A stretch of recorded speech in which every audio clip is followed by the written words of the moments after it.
Over the past year, I've read quite a bit of books, and honestly, younger me probably never would have expected me even reading, but finished this many books within a year. And I'm not really sure how many books I actually read. It wasn't really too many, but I did read a good amount of books. I read a lot of good books. I read, unfortunately, a couple bad books, and I've rediscovered some new authors, and I've discovered some new authors. And I'm going to go over some of my favorite books that I read in the past year that I think you should read. And reading's just such a great hobby or habit or something to do in your spare time. And younger me probably would have never said that, but I've grown up a little bit, and it's honestly such a great thing to do in your spare time and just pick up a book and read, learn from these other people in different areas that you maybe want to learn in, or maybe it's just escaping and just reading a book and getting lost in a different world. That just has so many different benefits, and I'm going to go over some of my favorite books from last year. And the first book, I'm not really going to do them justice given a summary, but the first one is Essentialism. Basically, it's learning to say no and narrowing down all the tasks that you have to do within a day just to do the essential stuff that you need to do. And there's so much stuff that we do throughout the day where we might not really need to do. And if you just find yourself stretched too thin, overworked, or you're not utilizing your time to the best, or you're busy instead of being productive, it's just kind of different ways to get out of doing stuff that you don't really need to do and focusing on everything that's essential to you and bettering yourself and just kind of moving you forward, learning to say no to a lot of things, because we often say yes to a lot of things. So it's just figuring out what we need to say yes to and what we need to say no to free up more time to do stuff that we actually want to be doing and giving ourselves productive time instead of busy time. So Essentialism was a really good read that I read this year. And one thing that I really like that it says on the back of the book is essentialism isn't about getting more done in less time. It's about getting the right stuff done. Moving on to the next one that I really liked is Never Split the Difference. He was a FBI agent and he was a negotiator, and he just kind of talks about negotiating. And if you think that the book might not be right for you just because you don't think that you negotiate much in your life, or that skill doesn't really apply to you, I think you'd be really surprised with how often in your daily life that you have to negotiate for yourself. Say, if you're working at a job and you want to ask for a raise, there's some negotiation that has to go on there. And you got to come there with leverage, and it just kind of goes over different stories that he had to go through, different failures that he had to endure while he was negotiating with different hostage situations. And it just honestly applies to your life a lot more than you might think. And it's just really well written, and it's just a really solid book that will just help you out in different areas of your life with negotiating or just talking with different people. I think it just has a lot of good communication type skills and how you want to phrase and prime people in different circumstances.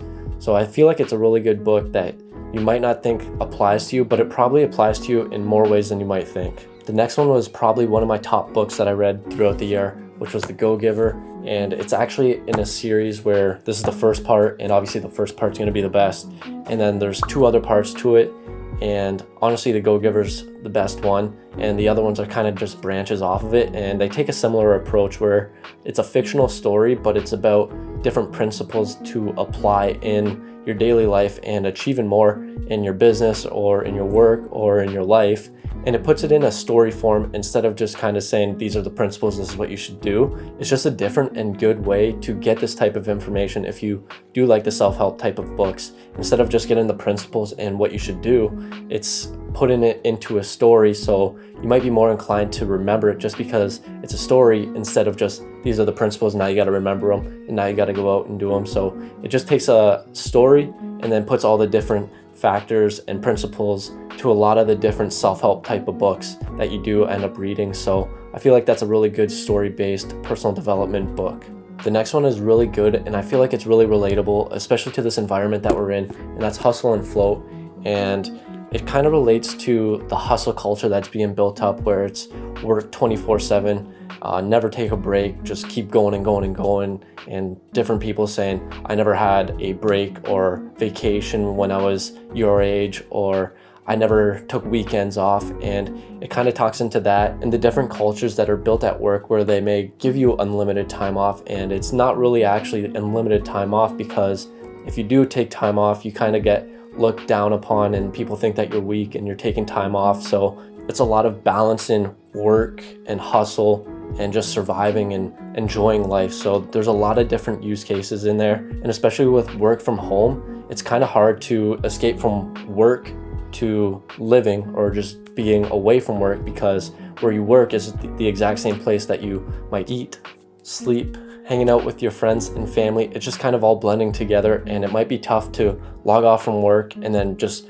be away from work because you have your laptop there and you can just say, go in the living room now and continue working even though it's after hours. So it's just kind of dividing that up and being able to kind of escape from work and balancing work and life, because companies talk about work-life balance and that's a big part of their culture, but it's actually not. And they just kind of say it for maybe recruiting purposes or just make it seem like they're trying to help out their employees and make sure that they're in the best shape as possible. But the book also talks about productivity, taking breaks, and just how you can be more creative in this world. So that's a really good book. And especially if you do work from home, or if you just don't find that you have that work-life balance, I feel like that's a really good book to pick up and read and learn a little bit more about. The next one on my list is probably my favorite author that I discovered throughout the year. A friend recommended me 5 of his books. I read all of those, and this is probably the one that stood out to me the most.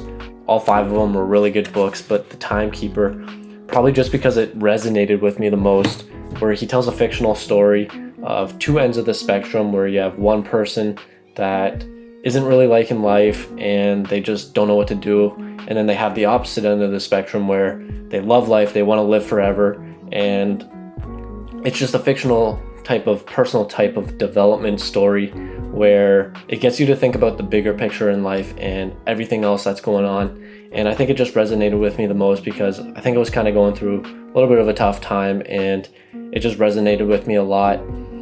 All 5 of his books were really good. I'll put them on the screen. This is probably my favorite author that I discovered this year, and The Timekeeper was probably my favorite book that resonated with me the most, and it was just kind of my favorite that I read out of his 5, but all 5 of his books were really good. So if you do want to check him out, I recommend him. He's a really good author, but The Timekeeper probably resonated with me the most. The next one I might be a little bit more biased towards just because it's about 2 things that I really like: habits and minimalism. As you can tell, the main page is extremely minimal. You can't feel it, but aesthetic wise, this is probably my favorite book I've ever picked up and held. Just take my word for it. If you do get this, it's just, I don't know, there's just something about it. It's like the whole presentation of it, it's just really good. And additionally to that, he goes over 50 different steps on how to implement habits and make them automatic, and just how to just basically be better with habits and adopting better habits. So he goes over a lot of different habits. Aesthetics wise, this is my favorite book I've ever held and picked up. This is the only book I've actually not put down after I've talked about it, but aesthetics wise, I like it. The book, I really like it. And it's just kind of 50 steps on how to implement habits and make them an actual habit where it becomes automatic. The last one on my list is one that I actually just finished reading. It's called Future Proofing You. This is his second book. The first one is Disrupt You. In this book, he actually recommends reading that one first. I'm currently reading Disrupt You, and I do like Future Proofing You a lot more. This is one of my favorite books so far that I've ever read, and it's really new too. So I would say it's around 2020-ish he would have published this, is my guess, because he talks about a lot of relevant and new stuff like the metaverse and TikTok, and it's just a lot of new relevant information. And additionally to talking about that, his main goal with this book is finding someone that he has no connection to, he just randomly meets, and he mentors this guy that is kind of starting from nothing in a sense, and mentoring him to become a millionaire within a year. And it's just kind of the different principles and steps that he teaches him, and just talking about that guy's journey from going from basically nothing to becoming a millionaire within a year just from this guy's mentoring. He doesn't give him any of his connections or any money or any investing. He just kind of mentors him along the way. And it's just a lot of good principles. And like I said, it's really new and up to date. And before, whenever I heard the metaverse, I just kind of thought it was a virtual reality where it's just basically a game. But he actually opened my eyes a lot more, where it's not really a virtual reality. It's going to be an augmented reality that we're going to be living in. And the way I looked at it, it's kind of like we're modern day Tony Starks, and we're just going to have all heads up display he says on contacts, which is pretty crazy if that's going to be able to happen, or glasses. So he really opened my eyes up to the metaverse and just kind of discovering new opportunities that you can start new businesses, or just ways that you can become a millionaire and disrupt the market. And it was just a really good book to try and control your future, and that's kind of what it's about, is future-proofing yourself. Especially with this pandemic, you never really know what's going to happen in the future. It's just kind of preparing yourself and making sure that you're financially there and you don't need to worry about anything. So these are my 7 favorite books that I read in the past year. I'm not sure if you've read any of these books in the past. If you do have different takes on what I said about them, or if you do really like them, let me know in the comments below.